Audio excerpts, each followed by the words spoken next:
Alright, so I've actually noticed a bit of a trend on my YouTube channel, and it seems that my Fire Emblem content is a bit more popular than my Overwatch and Clash Royale content. Now, I guess I hear you loud and clear. I'm gonna start making Fire Emblem content a bit more often. So my idea for this video was to be more of a general tips skill guide. This isn't going to be any concrete, you need to do this, or whatever. Other than what I already have on my characters, I might recommend that. But it's just going to be little tips and tricks on how to, maybe synergize your skills on a couple of characters, come up with a couple things by yourself. Otherwise, if you're at a complete loss and you're looking for something like, oh, this is what you should have on this character, or some meta stuff, I could recommend just Googling, the character you want a build for, for example, Anna. Google Fire Emblem Heroes Anna build. You'll come up with several results. I like using Gamepedia or GamePress.com. Those usually have some pretty good builds with a beautiful UI that you can look through, and it'll give you like a build, the title of it, and all the skills that you need to use for it. So let's just jump right in, and excuse me if I ramble a bit. And also, this team right here is my training one. I'm trying to level them up. I've got my Horse Emblem team, my armor team, my main team, so I guess I'll look at them first. Of course, we have to look at Ike. How can we not look at Ike? So you can see how his attack is high, his defense is high, his speed is average. So when you kind of think to yourself, what could I make of these stats? Having high defense means he's got a lot of sustainability, and he's very good during the enemy turn. So for a Bravo ability, or B, Quick Riposte is a great choice for somebody who's got great sustainability, good defense, good HP, stuff like that. If you're dealing with more of a glass cannon, someone who had low HP, low defense, possibly even higher attack, such as Lucina, we'll just go ahead and look at her. Desperation would be more of a fit, because that is more of an attack phase, a player phase ability, So, going along with his Heavy Blade, of course this is stuff that came with the character in the first place, but you can't just dismiss, basic package combos. His ability lets his ultimate ability activate quicker. And it's happened quite often in battle where Ike will deal an attack. When he attacks, he'll hit, and then he gets counterattacked, then he hits again.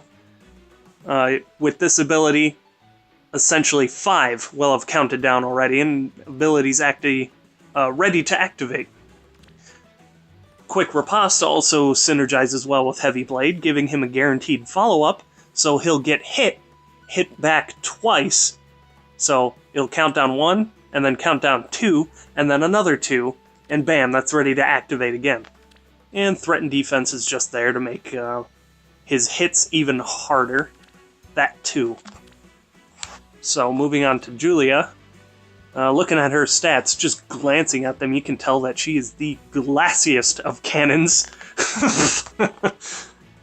So I'm going to use that to my advantage.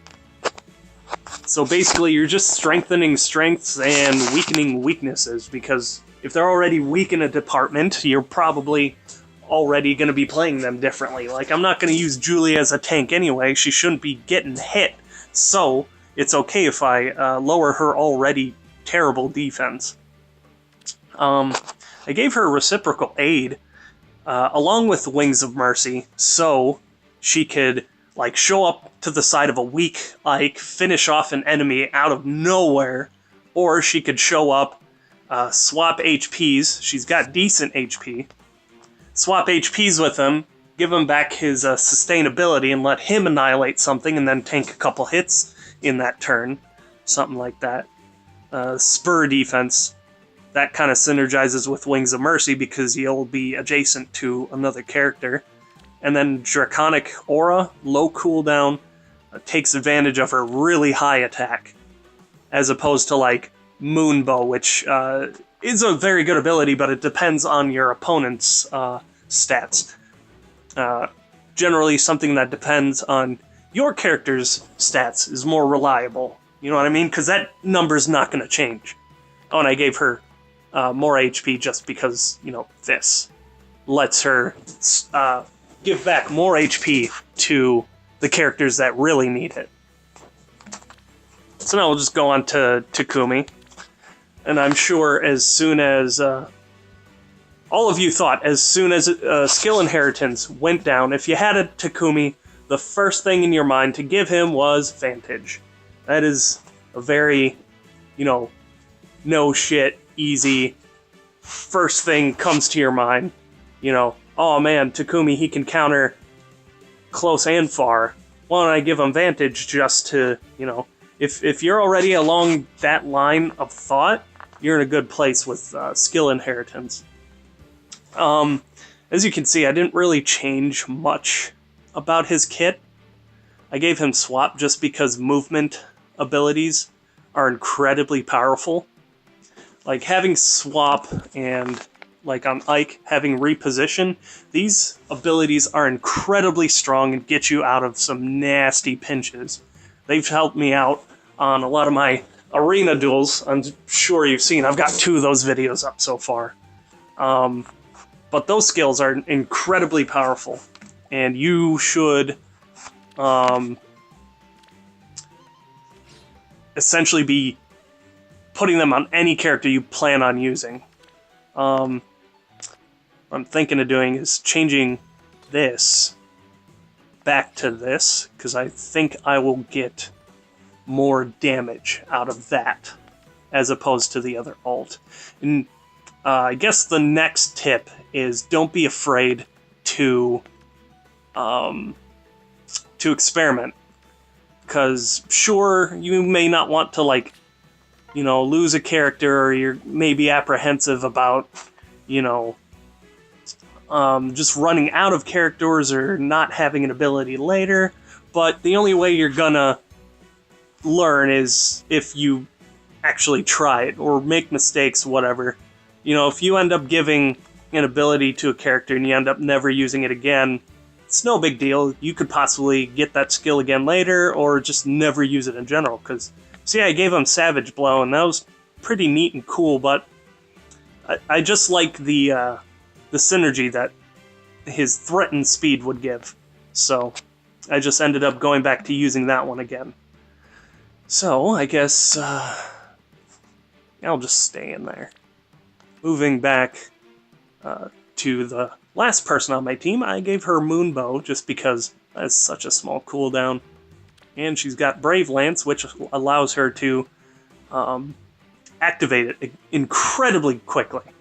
And the thing about Hinoka was that her stats were pretty painfully average.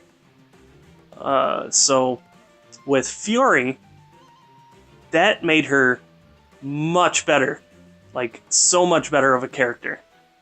Like, now, suddenly all of her average stats were now, you know, I sound stupid for saying, oh, above average.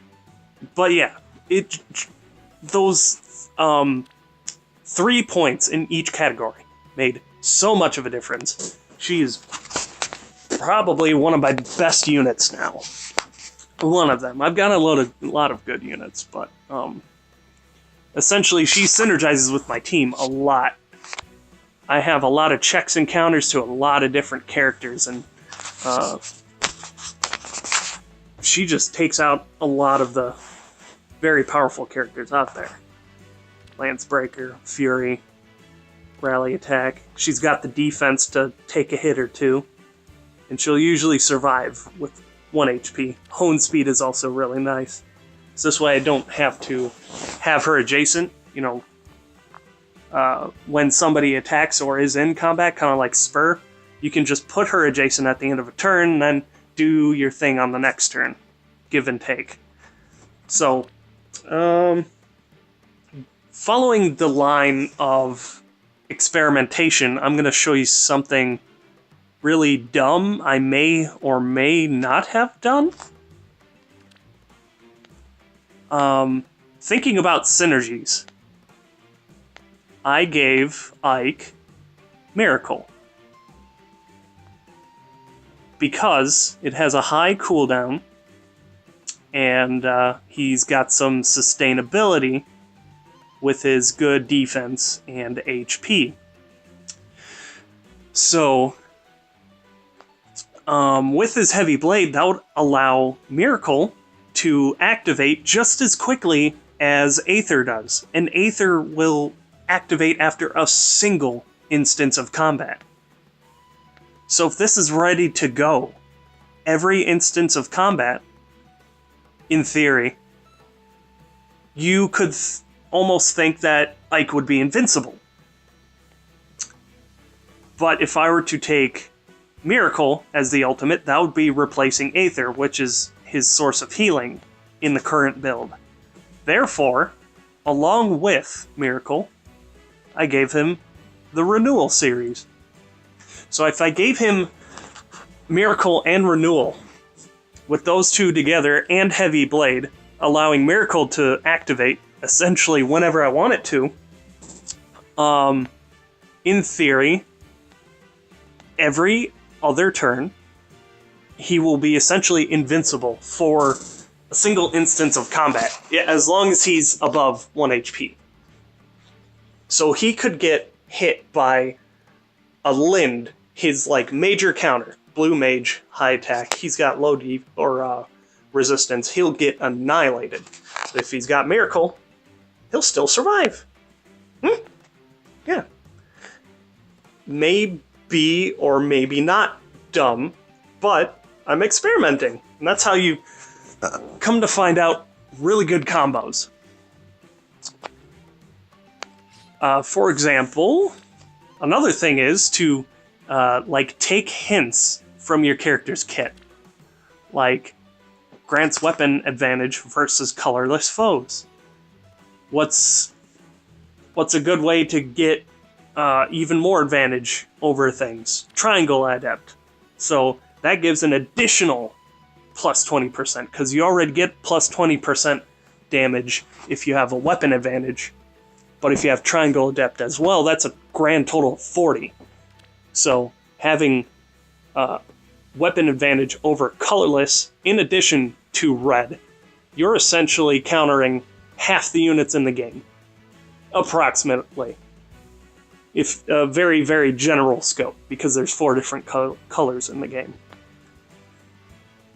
And on top of that, Bowbreaker. I was thinking of giving him Sword, maybe Lance Breaker. Lance Breaker could be really good, because now you're countering, all of the colorless, all of the red, and then half the blues. A very general scope, because, you think half the blues would be lances, half the blues would be mages. Probably more blues are lances. So if you gave him, Lancebreaker, he could counter a lot of different things. And Spur Defense, because I like some of those things. Rally Defense, you'd be surprised. Or Rally Speed, you'd be surprised what plus 4 speed can do. It's made a difference a bunch of times. As you can tell, he's actually kind of a crappy unit due to his low attack and then very average stats all around. But due to the fact that he's a mage, it doesn't hurt as much having everything average, as opposed to Hinoka, where she gets in, gets dirty, and she's also flyer weak to bows and whatnot. He doesn't have those weaknesses. And he can stay in the back line, be perfectly fine. He can even take a hit if he needs to. He'll also not generally get doubled by things. Decent resistance, too, so he's a jack of all trades. He's, like, probably a really good jack of all trades. So, that's what I used him for. I kind of took his basic kit, took the cues from it, the hints, and I ran with it. Another interesting thing is the build that I gave her. Renewal and Reciprocal Aid. High HP pool, and has the defense and resistance to protect this pool. I wonder how my people fare without me. Probably not well.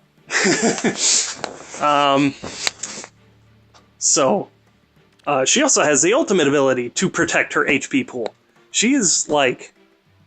She heals better than most of the healers in the fucking game with this build.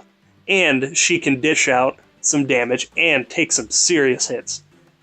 I really like this build that I have on her. I don't think I got it from anywhere. I don't know if I thought of it myself, but whatever. She's got Fortify Armor only because she's on my armor team. So that's basically it. Don't really be afraid of, trading in some of your 4 or 3 stars for some abilities, especially your 3 stars. Nobody gives a crap about 3 stars. I used to have, 8 tikis, but, I just kept giving other people stuff just because, what am I gonna do with 8 goddamn tikis? Other than, I'll go at them titties. I don't know. Otherwise, you've seen some of my characters. Told you a couple things. I probably rambled on a lot. Maybe even said nothing that was of actual use. But, yeah. If you want to add me as a friend, here's my code. I've been deleting people off my friends list just because they're not giving their heroes all the skills that they possibly could be. So my friends list is pretty open. If you're watching these videos and you want to add me, go for it. I'll probably make a follow-up video. Or just include in a video later on of all the requests that I got, and I'll just, hit the accept button during a video, just to be like, put the icing on the cake. Cake. Oh, I've been talking too long, my mouth is dry.